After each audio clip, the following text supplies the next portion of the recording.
Ayan. Yan. Sino po yung walang partner?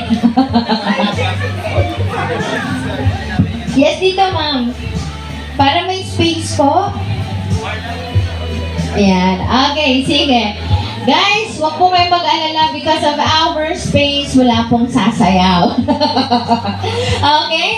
Let's now give our props to the ladies. Babae po ang bibigyan. Ayan. So, 2 strips of stickers each. Ayan. Binigay ko na sa iyo yung hitaw.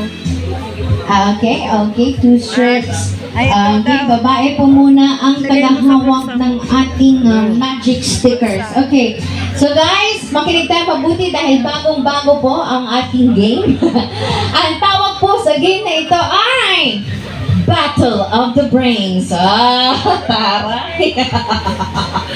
Alright, ganito po ang gagawin natin. Wala po munang gagalaw sa ating mga stickers. Okay?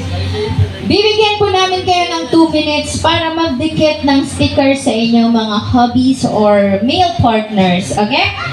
Dapat dikitan nyo ang parts ng body nila starting with letter T. English and Tagalog accepted. Medical terms, ay wala pa po. Wait for my go! Excited sila. Para fair sa lahat, sabay-sabay po tayo, okay? Alright, so husbands, male partners, syempre pwede nyong i-coach ang inyong mga wives or female partners, syempre. Para hindi lang po sila ang nag-work, teamwork po tayo. And of course, the couple with the highest points will win our grand prize. Okay, are we ready? Ready na yan. Again, paramihan po tayo, okay? And by the way, kung gusto niyo po ng more stickers, kasi lahat kayo may 10 stickers. So kung lahat nakaubos tayo lahat, just ask more stickers from our coordinators. Okay? Alright. Everybody, let's raise our hands up. Ayan,